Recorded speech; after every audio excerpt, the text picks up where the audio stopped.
공부할 비유는 한밤중에 문 두드리는 친구의 비유.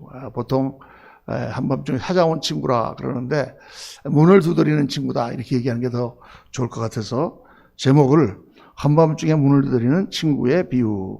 자, 우리 한번 이 말씀을 같이 묵상하겠습니다.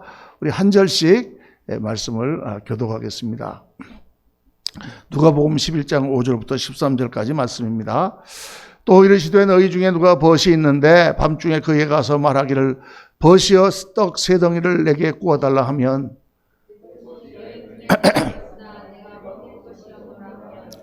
그가 안에서 대답하여 이르되 나를 괴롭게 하지 말라. 문이 이미 닫혔고 아이들이 나와 함께 침실에 누웠으니 일어나 내게 줄 수가 없노라 하겠느냐.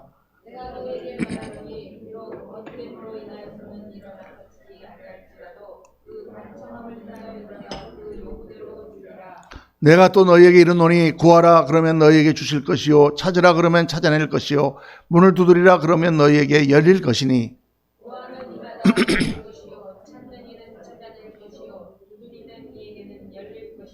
너희 중에 아버지 되는 자로서 누가 아들이 생선을 달라 하는데 생선 대신에 뱀을 주며 13절 나가시겠습니다. 너희가 아까할지라도 좋은 것을 자식에게 줄 줄 알거든 하물며 너희 하늘 아버지께서 구하는 자에게 성령을 주시지 않겠느냐 하시니라. 아멘, 아멘, 아멘, 아멘. 오늘 말씀은 한밤중에 눈을 두드리는 친구의 비유입니다. 우리가 잘 아는 비유죠. 근데 이 비유 말씀에 더하여 구하라 그리하면 너에게 주실 것이요 찾으라 그리하면 찾을 것이요 두드리라 그러면 열릴 것이니라 라는 말씀이 거기에 덧붙여 있고 너희가 악한 아비라도 자식에게 좋은 것을 줄 알거든 하물며 하늘에 계신 너희 아버지께서 너희에게 좋은 것을 주시지 않겠느냐. 성령을 주시지 않겠느냐. 이 말은 딱 성령 세례 이것만 주신다는 말씀이 아니고 성령의 역사를 너희에게 행하시지 않겠느냐라는 뜻입니다. 아멘입니까? 이거 잘 이해하셔야 돼요. 성령을 주신다 그랬더니 우리가 꼭 성령 받는 거 요 기도를 하나님 응답하신다는 뜻이다 이렇게 해석하시는 분이 있는데 그 말씀은 이 말씀은 그 뜻이 아니고 성령의 역사를 너희에게 허락하시지 않겠느냐라는 뜻이다. 근데 이 비유는 우리가 11장 5절부터 읽었습니다만 11장 1절부터 4절까지는 어떤 얘기가 나와 있느냐. 제자들이 어느 날 예수님께 여짜오되 우리에게 기도를 가르쳐 주옵소서 이렇게 말씀합니다. 마태복음에서도 똑같이 예수님에게 우리에게 기도를 가르쳐 주옵소서 하고 마태복음 5장에 제자들이 청할 때 예수님께서 주기도문의 내용을 가르쳐 주시죠. 주기도문의 내용을 가르쳐 주십니다.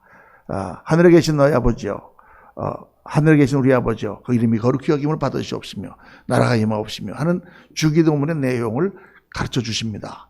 그리고 그 주기도문과 더불어서 누가복음에 이 비유의 말씀을 하십니다. 마태복음에는 그냥 구하라 그러면 너에게 주실 것이만 나오는데 누가복음에는 더하여 그래서 주기도문은 기도를 가르쳐 주옵소서 기도하는 것을 가르쳐 주옵소서. 그러면 기도하는 걸 가르쳐 달라 그러면 뭘 가르쳐 주겠어요? 어떻게? 어떻게 기도를 가르쳐 주겠습니까? 기도를 가르쳐 달라 할 때 기도에 대하여 중요한 두 가지가 있죠. 첫째는 기도의 내용을 어떤 기도를 해라 하나님 앞에.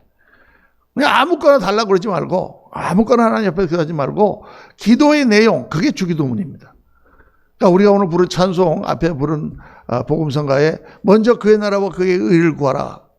하나님이 기뻐하시는 뜻을 따라서 우리가 살고 그 의를 구하면서 하나님 앞에 기도하라 하면 기도의 내용이 주기도문 내용이죠. 그 다음 그렇게 기도하라. 또 하나는 뭐냐? 그럼 어떠한 마음 자세로 기도할 것인가? 어떻게 하나님 앞에 나가 기도할 것인가는 그게 오늘 비유의 내용이다. 기도의 방법입니다. 어떻게 기도할 것인가? 기도할 때 우리의 자세는 어떤 자세를 해야 되는가? 어떻게 기도할 것인가? 그 자세에 대하여 말씀하시면서 주님은 지금 이 비유의 말씀을 하시는 것입니다. 어떤 친구가 밤중에 왔어요. 밤중에 찾아왔어요. 그러니까 우리가 이걸 잘못 이해하면 우리 보통 아파트 사는데 밤중에 친구가 띵동 눌러가지고 야, 나 오늘 하룻밤 재워줘 하고 온 걸 이렇게 생각하는데 여기서 친구가 온 것은 그런 뜻이 아니죠. 이제 그 상황을 예수님이 있던 상황으로 돌아가 보면 멀리서 지금 추석 때 이렇게 멀리서 오는 것처럼 그렇게 저기 부산에서 저기 목포에서 지금 친구가 왔다가 말이에요. 친구가 왔는데 지금 그때 당시에 무슨 고속도로를 타고 갔겠습니까? SRT를 타고 갔겠습니까? 어떻게 왔어요? 걸어왔다 그 말이에요. 그러니까 친구가 멀리서 자기를 찾아왔는데 걸어서 온 거예요. 예. 오다가 뭐 이렇게 돈도 다 떨어지고 너무 힘들고 그런데 어떻게 이제 마지막에 딱 친구 집에 남았다 그래가지고 막 오다 보니까 한밤중에 오게 된 것입니다. 한밤중에 와갖고 왔을 때는 이미 긴 여행 가운데 친구는 완전 지쳐서 쓰러져가지고 지금 허기가 져 있는 데다가 거기다 막 중간에서 줄여가지고 배가 고파가지고 숨이 넘어가는 그런 상황이다 말이에요. 그러니까 친구에게 불을 급히 먹이고 뭔가 먹을 걸 줘야 되는데 그냥 밀가루밖에 없으니까 떡을 만들어 놔야 되는데 그 떡이 없다고 말이에요. 그러니까 그 밤중에 지금 불을 피워가지고 지금처럼 뭐 전자에든지 탁 키면은 불이 나와가지고 그냥 라면으로 파락 끓여갖고 딱 먹이는 상황이 아니잖아요. 그때는 그걸 하려면 불을 피워야 되고 그다음에 그러니까 항상 떡을 집에다 갖다 놓는데 떡이 없다 그 말이죠. 그 언제 떡을 만들겠어요? 한번 생각해보세요. 그걸 밀가루를 풀어갖고 반죽을 해서 그걸 가지고 다시 이걸 구워가지고 또 그다음에 불을 피워가지고 이게 보통 오래 걸리는 게 아니죠. 그러니까 급하니까 친구는 숨이 넘어가고 멀리서 친구가 찾아왔는데 당장에 먹여야 되는데 집에 해놓은 떡은 없고 그러니까 한밤중에도 불구하고 옆에 집을 가서 문을 두드리는 거예요. 잠자고 있는데 12시에 지금 자고 있는데 막 문을 두드리는 거예요. 그러니까 왜 왔냐? 밤중에 무슨 일이야? 나 옆집에 나 아무개야. 아니 밤에 왔어. 미안한데 혹시 또 집에 떡 좀 해놓은 거 없냐? 왜 그래? 지금 친구가 멀리서 밤중에 왔는데 지금 숨이 넘어간다. 지금 빨리 그 떡이라도 먹여야 되겠다. 그러니까 그 친구가 자다가 벌떡 일어나가지고 그 사람 살리는 마음으로 자기 잔장에 있는 떡을 꺼내다가 갖다 줬다. 이런 지금 스토리입니다. 그걸 딱 그렇게 영화처럼 딱 이해를 하면 이게 밤중에 지금 찾아가서 떡을 요즘은 뭐 우리가 다 남의 집도 잘 가지 않고 서로 간에 이렇게 집을 방문하지는 잘 않는 그런 풍습으로 변했어요. 지금은 정말 이게 거의 한 몇십 년도 안 됐는데 이게 핵가족이 되면서 완전히 이게 풍습이 변했습니다. 미국만 가더라도 미국은 굉장히 개인주의적인 사회고 핵가족적인 사회잖아요. 그런데 미국에서 잘 하는 게 있습니다. 파티를 잘해요. 미국 사람들은요. 그래서 이렇게 밤에 주말이고 그러면 금요일 날 친구들을 쫙 집에 불러다가 집에서 이렇게 먹고 하는 파티를 잘합니다. 또 추수감사절이나 추석 때 같은 때는 온 가족이 멀리서 다 해와가지고 한꺼번에 다 집에 모여가지고 음식을 아주 먹는 그런 파티를 합니다. 그래서 추수감사절은 특별히 모이는 명절, 먹는 명절. 우리 추석하고 비슷하죠. 또 가끔 가다가 블록 파티라는 걸 합니다. 블록 파티. 블록은 그 블락 안에 사는 사람들이 다 모여가지고 파티하는 거예요. 그러니까 이제 그때 얼굴 다 한 번씩 보는 거죠. 우리 같으면은 뭐 아파트 동 파티. 아파트 전체는 너무 크다니까 제가 710동 사는데 710동에 몇 가구가 될까요? 한 층에 3가구씩이니까 5가구인가 그러면은 다 해서 20층이니까 한 200가구 되겠네. 아니지. 20층이니까 5가구 하면 100가구네. 100가구면 많다. 근데 하여간 한 3, 40가구가 다 돌리면 나온 사람도 있고 안 나온 사람도 있을 거 아니에요. 그러면 광장에서 모여가지고 막 이렇게 막 햄버거도 굽고 막 그래가지고 불 피고 막 그래서 어디 사냐? 나 거기서 언제 있었냐? 그러고 막 같이 인사하고 막 거기서 같이 이제 드링크도 마시고 이제 이러는 블록 파티라는 걸 해요. 그래서 서로 간에 이웃 간에 이렇게 다 그게 있다고 말해요. 근데 우리 이제 대한민국은 옛날에는 그랬잖아요. 옛날에는 이렇게 이사 오면 옆집에 가서 떡도 돌리고 막 이렇게 했는데 요즘은 옆집에 누가 사는지도 잘 몰라요. 참 그렇게 이렇게 굉장히 단절된 사회가 점점 돼가는 것 같습니다. 좋은 건 아니죠. 서로 간에 좀 아파트 사는 사람도 다 알고 이렇게 무슨 좀 이런 것도 있어야 되는데 옛날에는 그래서 반성회 이런 것도 있어가지고 강제로 모이기도 하고 이랬는데 요즘에 그런 것도 없어지고 그러니까 굉장히 그럽니다. 근데 어쨌든 그 당시에는 손님이 지나가다가 자기 집에 들어오더라도 절대 그냥 내쫓지 않고 그 손님이라도 재워주고 먹이는 그런 시대예요. 우리나라 옛날에 그랬잖아요. 이게 나그네가 가다가 갑자기 큰 대궐 앞에서, 대궐 같은 집 앞에서 문을 두드리고 이리 오너라! 그렇게 종이 나와서 누구십니까? 그러면 내가 어디 사는 누군데 지나가던 과객이 잠깐 들려서 하룻밤 자고 가려고 내가 왔노라! 그러면은 다 들여갖고 사랑방에서 먹이고 재우는 게 옛날 풍습인데 사람이 교회할 때 그 당시도 마찬가지였다고 말이에요. 그러니까 친구가 멀리 찾아왔다는 건 이건 대단히 중요한 일이고 그 친구가 죽어간다는 것은 매우 급박한 일이고 그 친구에게 떡을 먹어야 된다는 것은 정말 절실하게 필요했던 그런 상황을 주님께서는 말씀하신 거죠. 네. 아멘입니까? 잘 알아들으시죠? 네. 그런 상황 가운데서 주님께서는 그 마음으로 기도해라. 하나님 앞에 우리가 기도를 할 때 드리는 마음이 어떤 마음이었는가? 첫째, 세 가지를 말씀하시는데 간절한 마음으로 하나님께 기도해라. 모든 기도는 간구여야 한다. 간구는 간절히 구하는 것이죠. 그냥 우리가 뭐 하나님 감사합니다, 찬양입니다 이런 찬양은 다 있지만은 주님 앞에 무엇을 구할 때는 간절히 구하는. 지금 절실하게 떡이 필요한 상황에서 이 떡을 주십시오. 좀 이렇게 죽을 먹어야 되는데 하는 그런 마음으로 기도하는 기도를 하나님은 잘 응답하십니다. 물론 뭐 간절한 기도가 아닌 기도도 때에 따라서 하나님은 응답하시지만 정말 절실하게 기도하는 기도를 하나님은 응답하세요. 저는 뭐 그런 절실하게 하는 기도를 너무 많이 응답을 받아봤어요. 되면 좋고 기도를 하는데 이게 이렇게 됐으면 희망사항, 요망사항이에요. 되면 좋고 안 되면 뭐 할 수 없지 뭐. 그런 기도는 절실한 간구가 되기가 어렵습니다. 그래서 그게 되면 하나님이 해주셨다 그러겠어요? 그렇게 기도하신 분이 요행이라 그러지. 안 되면 또 그냥 그런 거지, 그런 거는. 그러니까 그런 기도는 별로 그렇게 영적인 어떤 임팩트가 없습니다.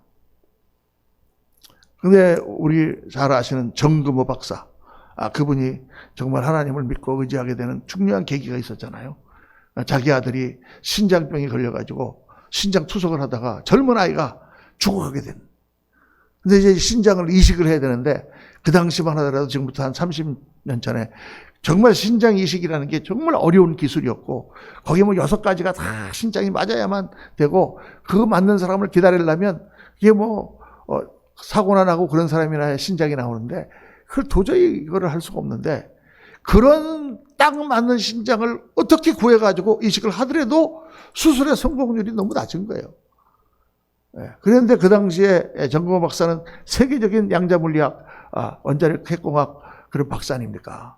그 박사가 자기의 가장 친한 친구가 하나 있는데 뉴욕 호스피탈에서 그 사람이 신장 이식 그 당시 전문가야. 그 친구한테 부탁해서 어떻게 해가지고 신장을 죽어가는 사람. 그러니까 미국에서는 이제 자동차 사고 같은 거 날 때 내가 이제 코마 상태에 빠진다 그러면 내 모든 장기를 다 기증하겠습니다. 거기 사인 다 하거든요. 그렇게 해갖고 이제 딱 왔는데 이게 딱 맞는 거예요. 그 당시 지금은 4가지 맞아도 2가지 맞아도 된다는데 그 당시만 하더라도 6가지가 다 맞아야 이게 된다. 이랬었어요. 신장을 이식했는데 신장 이식하고 나서 한 주간이 가장 큰 고비랍니다. 그때 막 열이 이제 이 새로운 장기가 이게 왔으니까 막 몸이 싸우느라고 열이 막 나는데 열이 떨어져야 되는 거예요. 그런데 그냥 얘가 이 열이 안 떨어지고 계속 고열해서 죽어가니까 의사들도 이게 어쩔 수가 없다. 그 아들이 죽어가는 걸 보면서 그 정금호 박사가 있었어요. 정말 세계에 가장 권위 있는 핵물리학자와 세계에서 가장 권위 있다는 신장이식 전문 의사가 이 아이를 치료하려고 옆에 있지만은 우리는 아무것도 할 수가 없다. 그래서 정금호 박사가 어떻게 했습니까? 그 천재, 천재 중에 천재죠, 우리나라에서. 그 사람이 거기서 밤새 그 병원 복도에서 무릎을 꿇고 하나님 앞에 기도했다는 거 아닙니까? 하나님, 우리 아들을 살려주십시오. 그리고 그 다음날 아침에 열이 다 떨어지고 그 아들이 다시 살아나서 정말 큰 일을 감당하는 그런 기도를 한번 생각해 보세요, 여러분.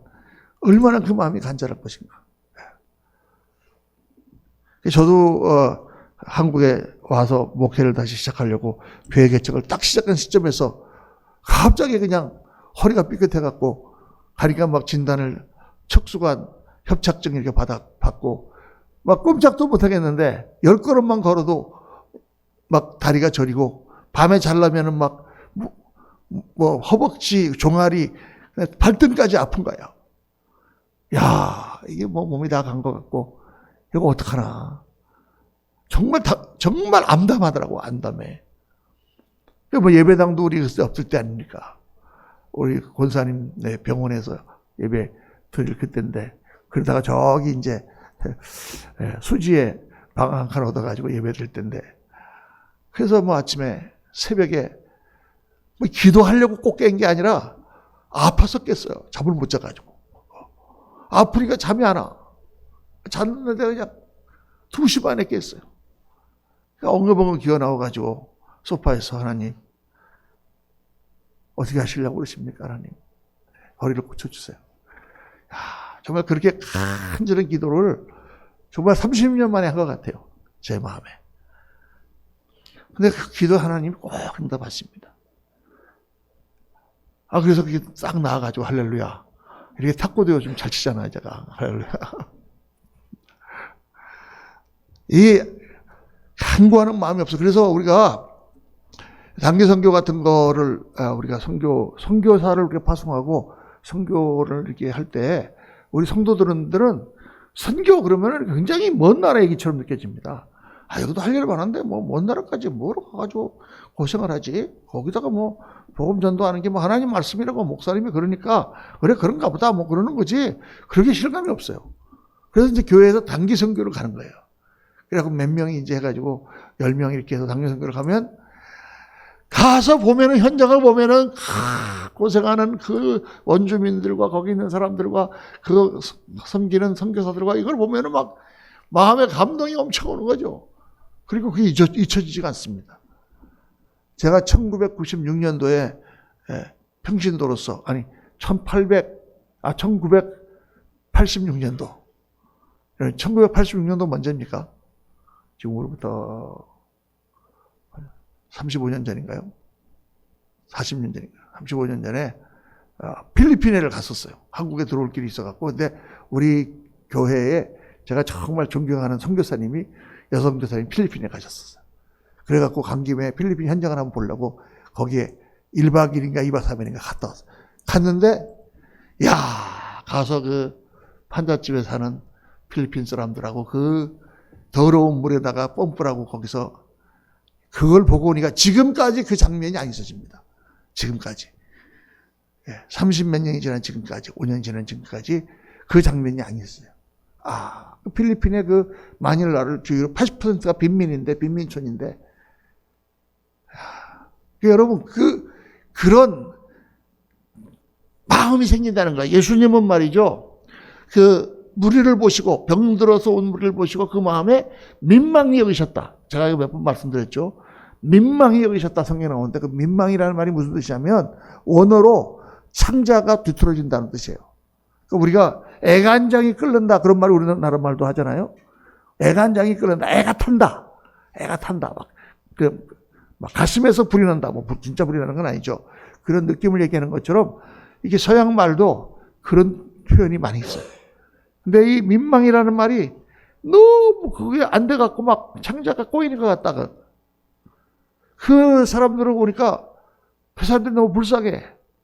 아파가지고 막 문둥병 걸리고 그래갖고 그 사람들 보니까 예수님 마음이 너무 불쌍해서 가슴이 배가 창자가 뒤틀어지는 것 같았다 그 말입니다.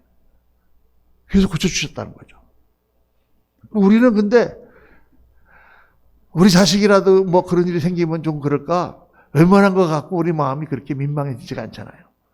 그러니까 간절한 기도가 안 나온다고 말이에요. 아프간 난민이 왔을 때도 그냥 왔나 보다 이렇게 생각했지 누가 그런 마음을. 우리 조효섭 선교사님은 거기 아프간에 선교사를 했기 때문에 그들을 향하여 민망한 마음이 생기는 거예요. 저한테도 말씀해 주시고 이렇게 대화를 나누다 보니까 그렇구나. 자, 그들이 얼마나 어렵겠는가. 나라를 다 빼앗기고 그들이 왔을 때 얼마나 그들 고통이 심하겠는가. 이게 이제 느껴지는 거잖아요. 그러니까 문제는 정말 이게 우리가 마음이 아프고 끌어야 되는 상황인데 그렇지 않은 게 문제다 그 말이에요. 애통하는 자는 복이 있나니 천국이 저희 것이며 왜 애통하는 자가 복이 있다? 애통하는 거예요. 왜 애통해? 지금 잘 먹고 잘 사는데. 근데 영적인 실상을 보니까 내가 왜 이렇게 뺏기 신앙생활을 못하나 애통하는 마음이 들고, 왜 우리 교회가 이렇게밖에 못 되나 애통하는 마음이 들고, 왜 우리 한국이 이렇게밖에 안 되나, 왜 하나님 나라에 전파가 되지 않는가 애통하는 마음이, 영적인 눈이 열려야만 그게 보이는 거지, 일반 우리 보통 마음 갖고는 그게 안 보이는 거죠. 안타까움이 없는 거죠. 그래서 주님께서는 마태복음 11장 16절에 이 세대를 무엇으로 비유할까? 비유하건대 아이들이 장터에 앉아 제동물을 불러 이르되 우리가 너희를 향하여 피리를 불어도 너희가 춤추지 않고 우리가 슬피 울어도 너희가 가슴을 치지 아니하였다 함과 같도다. 이 주님이 말씀하신 거예요. 그 당시에 예수께서 복음을 전하면서 이 세례왕이 나와갖고 이 패역한 세대야 너희가 하나님 앞에 돌아서 회개하라 그랬는데 몇 사람이 나와서 세례를 받을 뿐 일반 사람들은 꼼짝도 안 하는 거예요. 아무리 외쳐도. 그 이 세대를 무엇에 필요할까? 와, 피리를 부르면 흥이 나서 춤을 춰야 되는데 보고 있는 거예요. 누가 또 여기서 막 곡을 하면서 막 누가 죽었다고 울면 같이 친구면 가서 곡을 해줘야 되는데 뭐 죽었구나 이렇게 있다는 거예요. 근데 이 말씀이 어쩌면 오늘 이 시대, 이 세대에 정확하게 들어맞는 말씀인지도 몰라요. 옆에서 무슨 일이 나도 우리 눈 하나 깜짝하지 않는다. 참. 그래서 영의 눈이 열려야 됩니다, 여러분. 영의 눈이 열려야 우리가 정말 하나님이 무엇을 하기를 원하시는데 우리가 이걸 지금 하지 않고 있는 게 안타깝고, 영의 눈이 열려야 저 영혼이 죽어가는 게 보이는데 지금 예수 믿지 않는 게 안타깝고, 영의 눈이 열리지 않으면 뭐 좀 그 사람 잘 먹고 잘 살다가 뭐 병 걸려서 뭐 아파서 죽어가는데 뭐 그냥 그러고 그친 거예요. 영의 눈이 열린 사람은 저 사람이 지금 어떻게 될 것인가? 저 영혼이 어떻게 될 것인가? 저 영혼이 천국을 갈 것인가? 지옥을 갈 것인가? 그걸 보니까 마음이 안타까운 거죠. 사랑하시는 성도님들, 영의 문이 열리시기를 주의 이름으로 축원합니다. 영의 눈이 열리고 영적인 그러한 생각이 우리 가운데, 그래서 슬퍼할 것을 놓고 슬퍼하고 정말 기뻐할 것을 놓고 기뻐할 수 있는, 정말 하나님 앞에 우리가 간구해야 될 것을 깨닫는 그러한 성도. 이게 이 비유의 첫 번째 개념이 간절한 마음으로 문을 두드리는 친구를 말씀하는 거죠. 둘째로 열심을 가지고 기도하라는 거예요. 열심을 가지고. 어떻게 기도할 것인가? 열심히 해라. 간절한 마음은 뭐로 표출됩니까? 열심으로 표출되는 거예요. 내가 간절한 마음이 있다. 내가 저 버스를 타야 되겠다. 예를 들어서 옛날에 그런 거 있어요. 이제 회사를 가려고 아침에 회사를 가야 되는데 버스가 와요. 그 당시에는 한 10분마다 버스가 오잖아요. 저 버스를 타야 돼. 저 버스를 타야 되는데 안 타고 지나가면 그 다음 버스를 타려면 한 15분 이상 늦어진단 말이에요, 회사가. 그러면 회사를 열심히 하게 안 다니는 사람은 버스가 딱 왔는데 버스가 지나갔어. 그러면 아유 지나갔구나. 그 다음 버스 타야지. 오늘도 또 늦었네. 그러고 말 거예요, 그죠? 그 열심히 있는 사람은 어떨까요? 버스가 지나갔구나. 저 같은 경우는 뜁니다. 그 다음 정류장 가서 그 버스를 잡는 거예요. 버스가 빠를까요? 제가 빠를까요? 제가 빠릅니다. 버스가 또 이게 버스가 다 길로만 지금처럼 막 달리는 게 아니고, 그때는 버스 속도도 늘었을 뿐만 아니라 또 중간에 가다 신호도 걸리고 뭐 이러기 때문에 그 다음 정거장에 막 뛰어가면 잡을 수 있어요. 쉬지 말고 뛰어가면. 그래가지고 막 뒤에서 땅땅 쳐가지고 버스를 잡아 타는 거다. 뭐예요? 회사에 늦지 않겠다는 열심 때문에 그런 거잖아. 그죠? 그러니까 열심히, 사실은 간절한 마음이 있냐 없냐가 거기 달려 있는 거예요. 간절한 마음이 없어지면 열심히 다 사라져. 근데 이 적극적인 자세, 열심히 두드리라. 계속 두드리라. 밤에 잠을 자고 있는데 친구가 옛날에 개그 콘서트인가? 개콘이라는 그런 프로그램 여러분 기억하실지 모르겠습니다. 거기서 나는 계속 콘서트 같은 거 봐도 거기 나오는 코미디언이나 개그맨들의 이름을 잘 모릅니다. 이름 잘 모르는데 이제 미국에서 이렇게 보면 너무너무 재밌어요. 재밌는 게 많은데 그 중에 하나가 뭐였냐면 안 돼! 그러는 프로그램이 하나 있었어요. 그래서 무슨 뭐 사고가 났습니다. 그러면 경찰청장이 와갖고 지금 빨리 구조대를 파견해야 됩니다. 그러면은 경찰청장이 있다가 야 그거 안 돼. 딱 그럽니다. 안 돼. 그러고 왜요? 그러면 뭐 그거 말이야 경찰청 파서 올라가면 지금 가서 뭐 불러야지. 또 부르면은 또 거기서 뭐가 생기지. 그럼 옆에 집 사람들이 뛰어나올 거 아니야. 그러면은 또 뭐 어떻게든 뭐 이래야지. 그래서 안 돼. 그러고 안 돼. 그러잖아. 기억나요? 여러분? 예. 그래서 내가 그걸 딱 보면서 저거가 지금 풍자다. 세상에서 뭔 얘기하면 안 돼! 그런 사람이 있어요. 왜 안 됩니까? 그러면 그건 이거 안 돼! 그러고. 안 돼! 그런 사람은 지금 이 상황을 한번 비교를 해보면은 지금 밤에 친구가 왔다. 지금 그걸 주면 다 떡이 없다. 그거 어떻게 옆집 가서 빌려올까? 그래서 부인이 그러면 뭐라 그랬겠어요? 안 돼! 거기 걔들이 지금 다 자고 있고 애들도 자고 있고 다 침실에 가서 누웠는데 문득 나 계단 나오겠냐? 나온다 그러더라도 그거 그렇게 생각하겠죠. 안 되는 조건이 너무나 많죠. 나온다 그래도 떡이 그 집에 있을지도 모르고 또 떡이 설사 있다고 해도 그 친구가 줄지도 모르고 그리고 밤에 가서 잘 때 그 친구가 화를 내면 어떻게 하냐. 뭐 안 돼 조건이 많아. 그런데 간절한 마음이 있으니까 가서 불을 두드린다는 거예요. 그게 뭐냐? 열심, 적극적인 자세를 말하는 거예요. 그러니까 주님은 성경에서 굉장히 적극적인 자세를 강조합니다. 안 돼! 그러는 거는 절대 주님의 자세가 아니에요. 저도 그래서 연습을 많이 했어요. 누가 무슨 말 하면, 그거 안 될걸요? 옛날에는 많이 그랬는데, 지금은, 그래요? 그거 한번 기도해 보시죠. 그렇게 생각할 수 있겠네. 잘 될 수 있겠네. 자꾸 이렇게 생각을 긍정적인 쪽으로. 안 될 수도 있지만은, 먼저 된다고 생각하고 한번 생각을 해 보는 거예요. 그렇죠? 굉장히 중요한 것입니다. 그러니까 예수 믿는 사람이 그 태도를 안 돼 하는 태도를 못 바꾸면 아무 일도 일어나지 않아요. 믿음의 역사는 아무것도 일어나지 않습니다. 왜냐하면 성경에 보니까 모든 구약과 신약에 나오는 하나님의 사람들이 다 가지고 있는 특징이 뭐냐면 적극적인 자세에 열심을 가진 사람들이. 신약에 봅시다. 중풍병자 친구들이 지금 밤에 늦게 저녁 때 친구를 데리러 예수님께 기도받으러 왔어요. 친구를 들것에 메고 왔는데 보니까 안 돼. 왜? 사람이 너무 많아. 들어갈 수가 없어. 안 돼. 그러니까 어떻게 해? 그냥 돌아가자. 그럼 오늘은 주님을 만나보려고 그랬는데 예수님을 못 만나는 게 하나님의 뜻이다. 이 세상 사람들이요. 하나님의 뜻이다 소리를 잘해, 그때. 오늘은 안 들어가는 게 하나님 뜻인가 봐요. 그게 어떻게 했어요, 이 친구들은? 지붕에 올라가고 지붕을 뜯어내고 중부에 달아내렸다가. 예수님 칭찬하셨죠. 그들의 믿음을 보시고. 또, 혈루증 앓은 여인.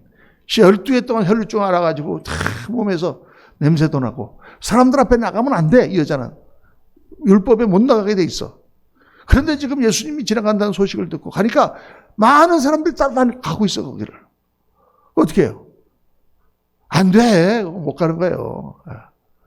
나가서지도 못하는데, 그런데 이 여인은 예수님의 옷자락만이라도 가서 붙잡으면 나무 입을까요? 옷자락을 가서 잡았다가 말이에요. 적극적이죠, 아주. 또 보세요. 수로보내게 여인. 예수님에게 귀신 들린 딸을 데리고 와서 좀 고쳐보려고 그랬는데, 예수님이 딱 하니 뭐라고 그러십니까? 야, 자녀의 떡을 취해가지고 개에게 어떻게 해서 주냐?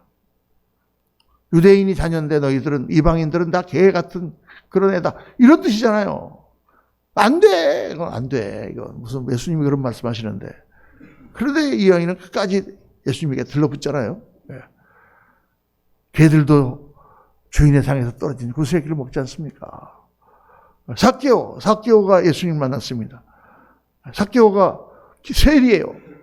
다 유대인들이 싫어해, 세리를. 삭개오는 키가 작아. 그래가지고 남들이 모여있는데 발짝발짝 뛰어도 못 봐. 그래서 예수님이 오신다는 소리를 듣고 삭개오도 예수님 만나러 갔다가 말이에요. 갔어. 갔더니 어떻게? 거기도 사람이 많이 모여가지고 예수님을 볼 수가 없어. 안 돼! 그리고 그냥 가야 되도록. 오늘 예수님 안 만나는 게 하나님 뜻인가 봐. 근데 삭개오는 어떻게 했어요? 뽕나무로 올라갔어요. 나무로 올라갔어요. 나무에 올라가서 예수님 보러 올라갔어요. 예수님이 삭개오야 내려오라. 내가 오늘 이 집에서 거야 되겠다. 삭개오의 인생이 변화되는 역사가 일어나지 않습니까?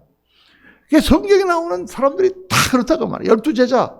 예수님이 부르시니까 자기의 그물을 버리고 예수님 쫓아갔어요. 사도 바울 어떻습니까?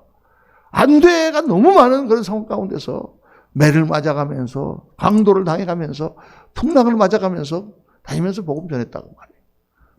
자, 구약에는 어때요? 구약에는 노아 산에다가 배를 지었어. 산에다가. 안 돼. 어떻게 돼요? 산에다가 왜 배를 지금 홍수가 온다는데 걸작에다가 지어야지 왜 산에다가 짓고 있어? 사람들이 뭐라 그랬겠습니까? 열심을 가지고 아브라함은 하나님께서 100세라는 아들을 바쳐라. 안 돼. 그거 어떻게. 근데 하나님께 바쳤죠. 야곱은 태어날 때 쌍둥이인데 차자로 태어났어. 장자가 될 수 있어요? 안 돼. 그런데 열심을 가지고 장자권을 사고 아버지를 속이고 그렇죠. 이상하게 우리가 볼 때 굉장히 부도덕한 것처럼 보이지만은 하나님은 야곱을 통해서 우리에게 뭘 보여주시느냐. 이 열정과 열심을 가진 사람은 하나님 쓰신다. 하나님이 쓰시는 사람의 특징. 모세는 어떤 사람입니까? 그 말 안 듣는 백성. 그 누가 시키지도 않는 일을 가서 그 백성들의 지도자. 정말 자기도 따돌림을 당하면서도 백성들을 이끌고 40년 동안을 그 백성을 끌고 나오잖아요. 엘리야에 대해서는 아주 딱 나와요. 성경에. 열심히 득심한 분. 왜 이렇게 하나님의 종들은 그렇게 열심히 득심한 사람인가? 그것은 그 종들을 쓰시는 주인이 열심히 득심한 분이라고 말해요. 하나님은 열심히 득심한 분이에요. 열심히 특별하신 분이에요. 그분은요. 하나님은. 그러니까 우리 같은 사람이 예수 안 믿고 들어갈 때 아유 잠깐만 지옥 가라 이렇게 하지 않고 다 쫓아다니면서 우리를 붙들어서 우리를 변화시키시고 우리를 사람 만들고 훈련시키셔서 하나님의 일에 쓰시는 거예요. 그러니까 여러분 이게 우리가 추석 연휴를 끝내고 나는 이 나른한 이 밤에도 우리가 와서 수요 예배를 드리고 말씀을 배우는 것이지. 예. 열심히 해야 됩니다. 열심히. 뭐든지 열심히 해야 돼요. 어떻게 하나님 말씀 배우고 기도하고 열심히 예배 드리고 열심히 해야 됩니다. 하나님은 그런 사람을 사랑하셔요. 왜? 하나님이 열심이기 때문에. 세 번째로 오늘 말씀은 하나님을 신뢰하라. 하나님은 반드시 주신다. 구하라 그리하면 주실 것이요. 말씀하셨어요. 또 구하라 그러면 주실 것이요. 찾으라 그러면 찾을 것이요. 두드리라 그러면 열릴 것이요. 3번 말씀하셨어요. 근데 이거는 내가 없는 거는 구하면 주시고, 잊어버린 거는 찾으면 찾아지고, 또 문이 안 열릴 때 두드리면 열린다. 이렇게 3가지를 말씀하신 건가요? 아니에요. 이거는 주석책을 찾아보면 99% 주석책에 뭐라고 되어 있냐. 똑같은 말인데 3번을 다르게 표현해서 반복한 거다. 다시 말하면 구하라 그러면 주실 것이요. 구하라 그러면 주실 것이요. 구하라 그러면 주실 것이요. 이렇게 얘기해야 되는 거를 그렇게 얘기하면 지루하니까 구하라, 찾으라, 두드리라 이렇게 표현하신 것이다. 3번이나 반복할 정도로 이거는 열심을 갖고 구하라는 그런 뜻이고, 그러면 하나님이 반드시 주신다는 확신, 응답하신다. 열심히 두드리면 하나님 반드시 응답하신다. 왜 하나님은 구하면 주시는가? 그것은 하나님이 우리 아버지시기 때문이다. 이렇게 말씀하는 거예요. 그러니까 여러분 아까 우리가 부른 찬송처럼 먼저 그 나라와 그의 의를 구하라 그리하면 이 모든 것을 내게 더하시리라. 우리가 그 말은 하나님의 뜻에 맞는 거, 하나님이 기뻐하시는 것을 간절한 마음으로 정말 그렇게 구하면 하나님은 반드시 응답하신다는 거예요. 믿으십니까? 아멘이죠. 근데 구해도 안 주실 때가 있어요. 그 왜 그러냐? 그 하나님이 나라를 위하지 않은 것일 수도 있고 내 욕심에 의해서 구하는 것일 수도 있고 하나님이 그것을 내가 얻었을 때 그것이 나에게 해가 되기 때문에 그럴 수도 있고 그게 너무나 많습니다. 목사 같으면 막 교회가 막 부흥되는 거 다 이게 너무 막 하나님 앞에 막 간절히 원하고 막 그래야만 되는 것이 하나님 뜻이다라고 그렇게 설교하고 하지만은 막상 교회가 부흥되고 나서 그러고 나서 타락하는 목사님들이 얼마나 많은지 몰라요. 얼마나 많은 정도가 아니야. 대부분이 그래요. 그러니까 그걸 보면은 정말 하나님께서 우리에게 어떤 일을 어떻게 시키시는가는 하나님이 알아서 하시는 거예요. 꼭 큰 일을 해야 되는 게 아니야, 우리가. 하나님은 어떠신 분인가? 오늘 말씀에 너희가 악할지라도 좋은 것을 자식에게 줄 줄 알거든 하물며 너희를 하늘 아버지께서 구하는 자에게 성령을 주시지 않겠느냐. 아까 말씀드렸죠. 꼭 성령 세례를 주신다는 뜻이 아니라 이 말은 성령의 역사를 허락하시지 않겠느냐라는 뜻이다. 기적적으로 하나님께서 너희에게 그 일을 베풀어 주시지 않겠느냐 하는 것이다. 여러분 정말 하나님은 응답하십니다. 저는 35년, 40년 가까이 신앙생활을 하면서 정말 신학교에 들어갔을 때부터 지금까지 하나님 앞에 기도하고 간구하여 간절하게 구한 것을 응답받지 못한 게 하나도 없습니다. 세계적인 기도의 아버지 조지 밀러는 5만 번 기도 응답을 받았다 그러죠. 고아원들을 위해서 5만 번 기도 응답을 받았다. 근데 난 5만 번까지는 못 받은 것 같아도 한 500번은 받은 것 같아요. 정말 기도하고 간구할 때마다 그 깜깜하고 정말 아무런 방책이 없어. 이 똑똑한 머리로 아무리 생각해봐도 방법이 없어. 하나님 앞에 울면서 기도할 때 하나님은 한 번도 빠지지 않고 응답해 주셨습니다. 할렐루야. 여러분 그 하나님을 의지하고 그 하나님의 능력을 힘입고 더 믿음이 좋아져서 하나님을 믿고 살아가는 삶이 절대 헛되지 않고 최고의 삶이며 가장 우리가 유익하며 영원히 남는 삶인 줄 믿으시기를 주의 이름으로 축원합니다. 세상에서 놀고 헛되이 시간 보내는 거 그거 뭐 좋아요. 잠깐 그러다가 마는 거지. 결론은 역대하 16장 9절에 보면 다 같이 한번 읽겠습니다. 여호와의 눈은 온 땅을 두루 감찰하사 전심으로 자기에게 향하는 자들을 위하여 능력을 베푸시라니. 여기서 여러분 중요한 말씀이 뭐냐면 여호와의 눈은 온 땅을 감찰하사 찾고 계신다는 거예요. 누구를? 전심으로 자기를 향하는 자를 찾고 있다는 거예요. 그래서 능력을 베푼다는 거예요. 하나님이 다 하실 수 있죠. 하나님이 다 하실 수 있죠. 근데 하나님은 사람을 찾아요. 그래서 그 사람이 열심을 가지고 하나님 앞에 쓸만하면 그 사람을 사용하신다. 그 말이에요. 하나님은 우리의 기도를 통하여 일하신다. 그 말이에요. 이게 아주 중요한 원칙입니다. 하나님은 사람을 통해서 일하시고 기도를 통해서 일하세요. 하나님은 그냥 다 하실 수 있죠. 다 하실 수 있는 일인데 하나님이 혼자 하시지 않으시고 사람과 같이 하기를 원하신다. 그래서 기도는 하나님과 우리를 잇는 축복의 수도관이에요.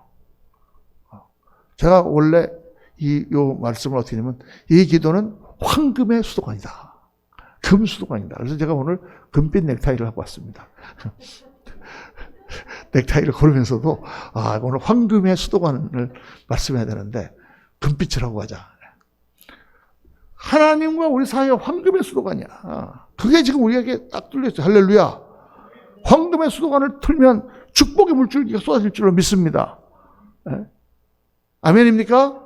그런데 왜 목사님 물이 안 나와요? 왜 축복의 물이 안 나올까요? 수도가 연결되어 있는데 왜 수도가 안 나올까요? 수도가 연결되어 있는데 수도가 안 나오면 딱 두 가지 이유입니다. 하나는 수도관이 막혀서. 분명히 수도를 틀었는데 수도관이 막혀 있으면 안 나와요. 제가 미국 갔다 와서 우리 옆에 있는 화장실에 갔는데, 변기를 냈는데 물이 안 나오는 거야. 다른 데 다 물 나오는데.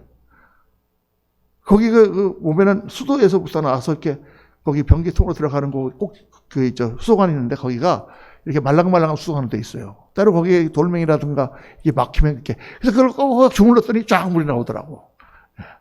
그 아주 간단한 건데 관이 막히면 안 나와요, 여러분. 관이 막힌 게 뭐예요? 하나님과 나와의 죄가 가리고 말씀의 순종이 가리고 주님 뜻대로 살지 않는 그런 게 가리고 그러면 하나님과 우리의 마치 황금관인데 막혀갖고 물이 안 나온 것처럼 안 나온다. 또 하나 물이 안 나오는 중요한 이유가 있는데 뭔지 아십니까? 수도를 장난해서 물이 안 나오는 거예요.